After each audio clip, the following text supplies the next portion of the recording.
안녕하십니까. 사랑하는 오늘의 교회 성도 여러분, 오늘 11월 3일 화요일 아침 새벽기도 나오신 여러분들을 주님의 이름으로 환영하고 축복합니다.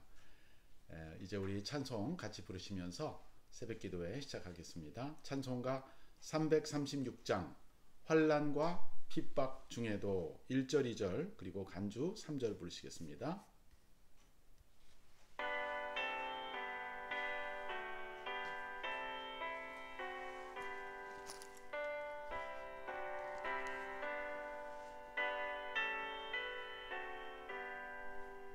환난과 핍박 중에도 성도는 신앙 지켰네. 이 신앙 생각할 때에 기쁨이 충만하도다. 성도의 신앙 따라서 죽도록 충성하겠네. 옥중에 매인 성도나 양심은 자유 얻었네. 우리도 고난 받으면 죽어도 영광 되도다. 성도의 신앙 따라서 죽도록 충성하겠네.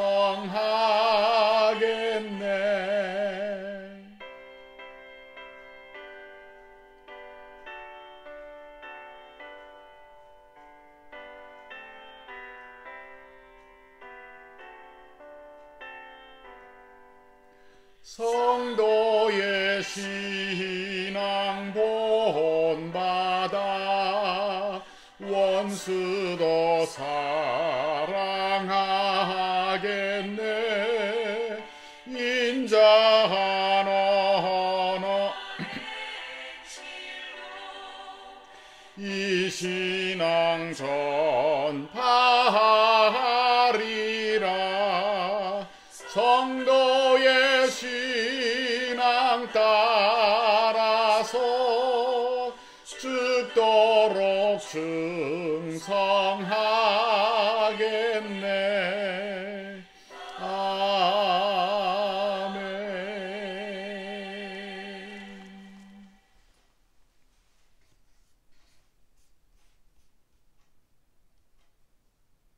기도하겠습니다. 사랑의 아버지 하나님, 지난밤에도 저희를 잘 쉬게 해주시고 이 아침에 건강한 몸을 주셔서 주님 앞에 나와 예배할 수 있도록 우리를 불러주시니 감사합니다. 오늘도 말씀과 기도로 이 하루를 시작하려고 합니다. 주의 말씀을 이해할 수 있도록 우리의 둔한 귀와 어두워진 눈을 열어주시고 하나님의 말씀을 읽을 때, 볼 때, 들을 때 그 말씀의 깊은 의미를 깨달을 수 있도록 성령님께서 오셔서 우리를 가르쳐 주시고 진리의 길로 인도하여 주시옵소서. 예수 그리스도의 이름으로 기도합니다. 아멘. 오늘 아침에 우리가 묵상할 말씀은 데살로니가 전서 2장 10절에서 20절입니다. 이제 우리가 드디어 예레미야서를 마치고 이번 주부터 생명의 삶에서 데살로니가 전서를 묵상하게 되었습니다. 오늘은 2장 10절에서 20절을 제가 봉독하겠습니다. 우리가 너희 믿는 자들을 향하여 어떻게 거룩하고 옳고 흠없이 행하였는지에 대하여 너희가 증인이요 하나님도 그러하시도다. 너희도 아는 바와 같이 우리가 너희 각 사람에게 아버지가 자기 자녀에게 하듯 권면하고 위로하고 경계하노니 이는 너희를 부르사 자기 나라와 영광에 이르게 하시는 하나님께 합당히 행하게 하려 함이라. 이러므로 우리가 하나님께 끊임없이 감사함은 너희가 우리에게 들은 바 하나님의 말씀을 받을 때에 사람의 말로 받지 아니하고 하나님의 말씀으로 받음이니 진실로 그러하도다. 이 말씀이 또한 너희 믿는 자 가운데서 역사하느니라. 형제들아, 너희가 그리스도 예수 안에서 유대에 있는 하나님의 교회들을 본받는 자 되었으니 그들이 유대인들에게 고난을 받음과 같이 너희도 너희 동족에게서 동일한 고난을 받았느니라.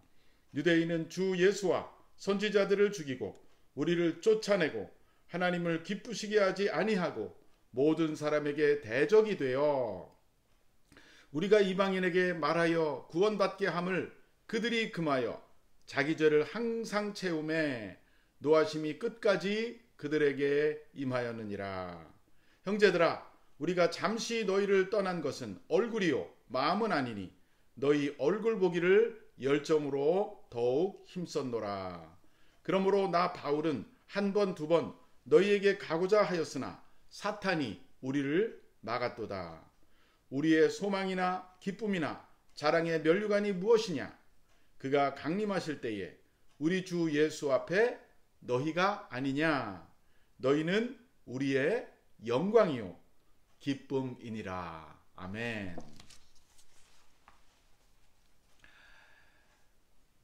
오늘 본문은 바울이 데살로니가 교인들에게 쓴 편지의 일부입니다.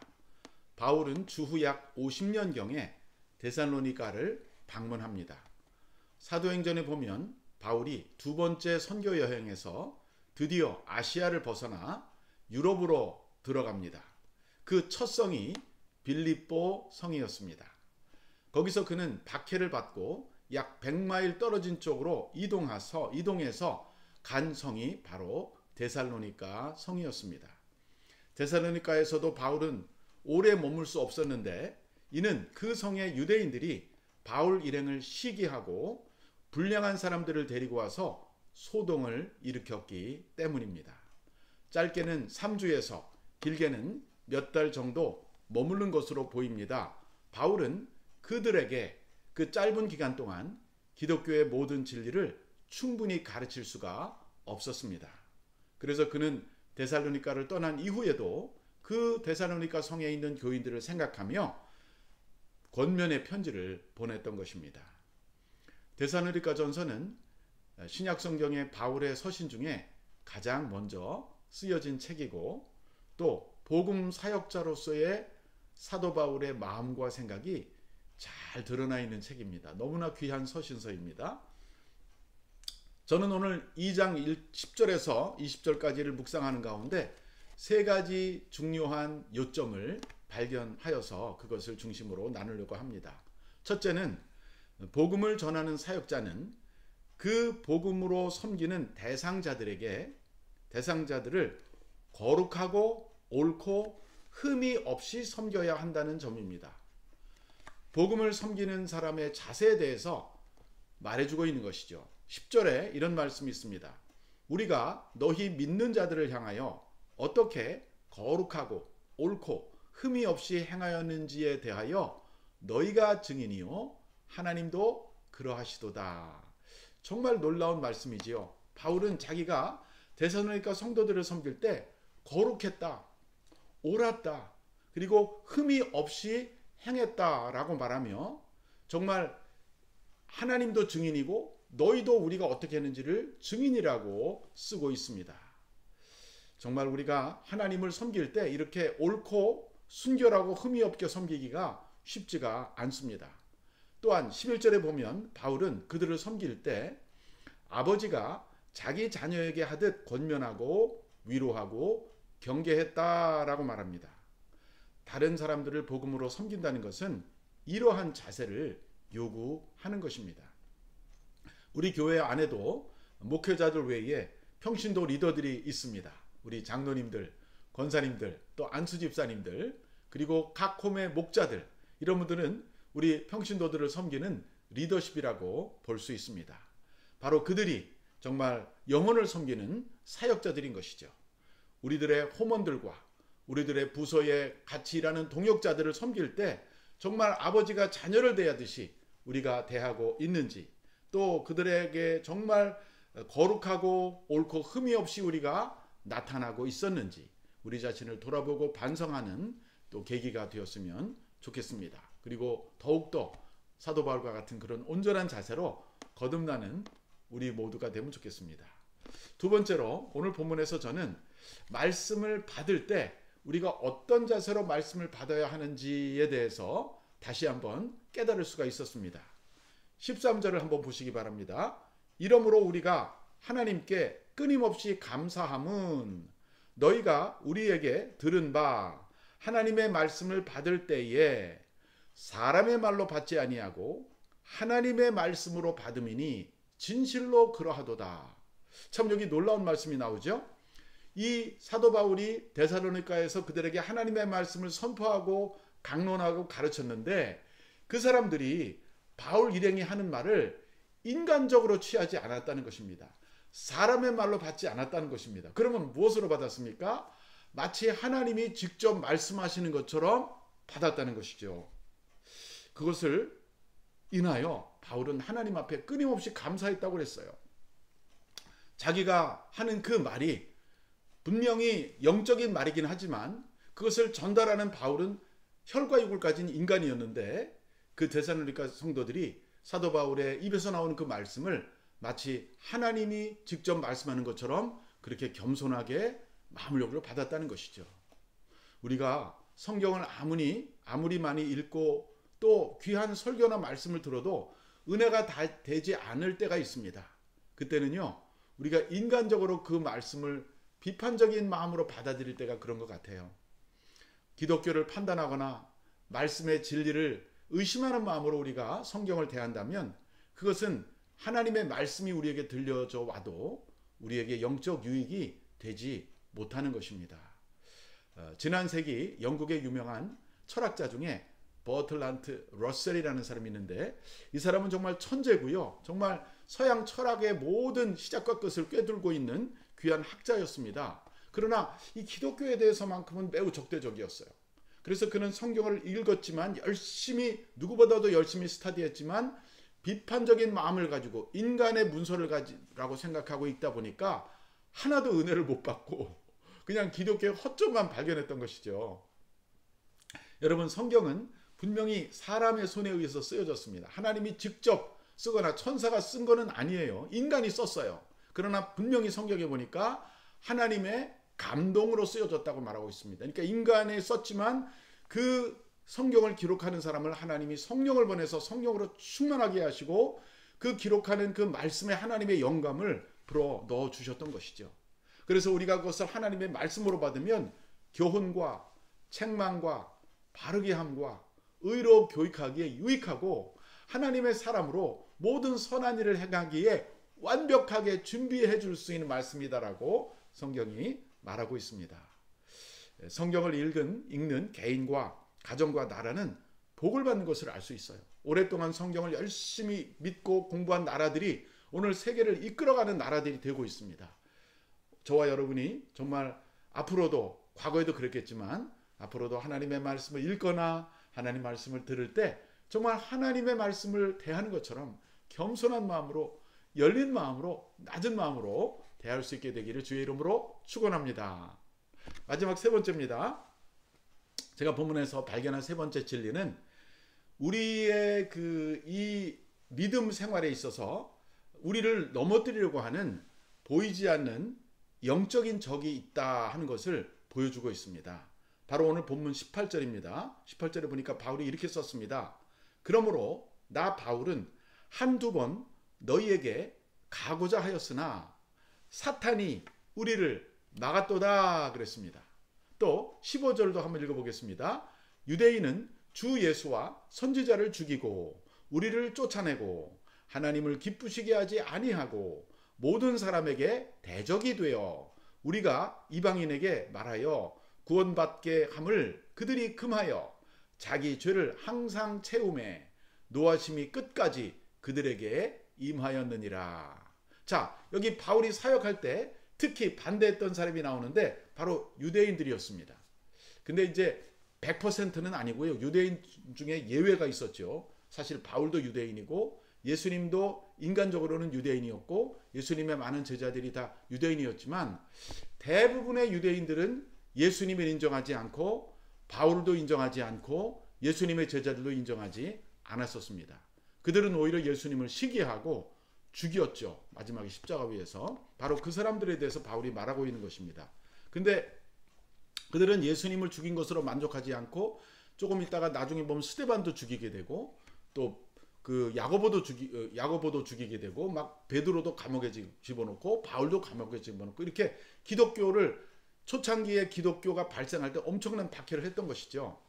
그런데 바울은 그 배후에 사탄이 있다라고 말하고 있는 것입니다. 그러니까 사람들이 기독교를 반대하는 것 같고 사람들이 기독교 사역자들을 박해하는 것 같지만 그 뒤에는 그 악한 원수, 보이지 않는 적 사탄이 있다 하는 것을 오늘 본문에서 알려주고 있습니다. 특별히 18절에 보니까 바울이 한두 번 그들에게 가서 복음을 전하려고 했을 때 사탄이 막았다라는 표현이 나옵니다.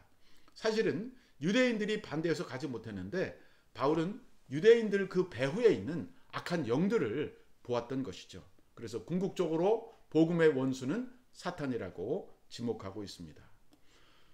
우리도 주님을 섬기고 신앙생활 하다 보면 기독교를 박해하고 교회를 공격하는 사람들을 만납니다. 우리는 그 사람들을 미워할 때가 있어요. 반대하는 사람들을. 그렇지만 사실은 그 사람들도 희생자일 수 있다는 생각을 해야 돼요. 그들의 배후에서 그들을 조정하고 그들의 눈을 가리고 그들을 오해하게 만드는 그런 사탄이 있다는 것을 우리가 잊어서는 안 될 것입니다. 예수를 진실로 믿는 사람들에게는 악한 영을 대적할 수 있는 권세가 주어집니다. 우리가 인간적으로 육체적인 힘으로 사탄과 싸울 수는 없어요. 그러나 예수님께서 십자가에서 우리를 위해서 죽으시고 그 보혈을 흘려주셨기 때문에 그 십자가의 능력과 죄사함의 능력과 또 보혈의 능력으로 우리는 어둠의 권세를 파하고 승리할 수 있는 줄로 믿습니다. 이제 결론입니다. 우리는 오늘 본문을 통해서 세 가지를 배웠습니다. 성도를 섬기는 사역자들은 거룩하고 옳고 흠없는 자세로 행해야 된다는 것입니다. 또 우리가 성경을 듣거나 읽거나 설교를 읽거나 할 때는 사람의 생각으로 사람의 관점으로 그것을 판단하지 말고 하나님의 말씀으로 받아들여야 된다는 것도 배웠습니다. 마지막으로 우리를 대적하고 반대하는 복음과 교회를 박해하는 사람들 배후에 악한 사탄이 있다는 것을 깨닫고 그걸 단순한 인간적인 논쟁이나 인간적인 감정이나 미움으로 받아들이지 말고 더욱 기도함으로써 말씀으로 무장하고 기도로 무장하고 성령으로 무장해야 그 궁극적인 원수인 사탄을 우리가 이길 수 있다 하는 점을 오늘 본문을 통해서 우리가 배우게 됩니다. 그렇게 해서 이러한 담대한 믿음과 순결함, 자세와 거룩하고 흠이 없는 태도를 가지고 이 시대에서 우리가 복음의 증인이 되고 또 주님의 몸된 교회를 세워나가고 이 땅에 하나님의 사랑을 증거하는 여러분과 제가 될 수 있기를 주님의 이름으로 간절히 축원합니다. 아멘. 기도하겠습니다. 사랑의 주님, 우리를 주님 안에서 거룩하고 순결하게 하시고 말씀을 받을 때 항상 하나님의 말씀으로 받아 우리의 믿음의 성숙함에 이르게 하여 주시옵소서. 또한 세상에서 복음과 교회와 신앙의 반대자를 만날 때 그 배후에 역사하는 악한 영들이 있음을 분별하며 사람을 미워하기보다 오직 진리와 기도와 말씀으로 예수의 이름으로 마귀와 싸워 이기는 저희들이 되게 해 주시옵소서.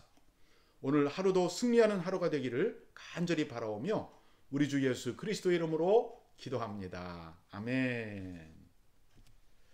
자, 이제 여러분과 제가 개인적으로 기도하는 시간입니다. 기도 찬송 들으시면서 기도하시는데 특별히 같이 공통으로 기도할 제목 세 가지만 나눠드립니다. 오늘은 미국에 대선이 있는 날입니다. 중요한 날이죠. 다음 대통령을 결정하는 날인데 혼란이 없게 하시고 질서 있게 선거가 잘 치루어지고 또 그 투표가 개표가 되어서 정직하게 개표가 돼서 미국의 차기 대통령이 결정되고 또 미국이 더 안정되고 평안하게 발전할 수 있도록 전 세계에 좋은 영향력을 미치는 복된 복음적 나라가 될 수 있도록 미국을 위해서 기도합시다. 그리고 선교지에 계신 우리 복음을 전하시는 선교사님들의 안전과 건강을 위해서 기도해 주시고, 그들이 정말 순수함과 거룩함으로 또 한편으로는 영적 능력을 가지고 하나님의 말씀을 선포할 때 선교지에 계신 그분들이 하나님의 말씀으로 받을 수 있게 해달라고. 마지막으로 지금 코로나 바이러스로 인해서 우리가 지금 이렇게 사회적 격리 생활을 하고 있습니다. 이 기간이 빨리 끝나야 되겠는데, 그러기 위해서 백신이 하루빨리 잘 개발되고 안전한 백신이 나와서 이 어려운 시기가 빨리 끝나고 우리가 또 다시 교회도 모이고 우리의 삶이 또 정상으로 돌아올 수 있게 해달라고 우리 전능하신 하나님 앞에 기도하시기 바랍니다. 자, 이제 찬송을 들으시면서 각자 기도하시겠습니다.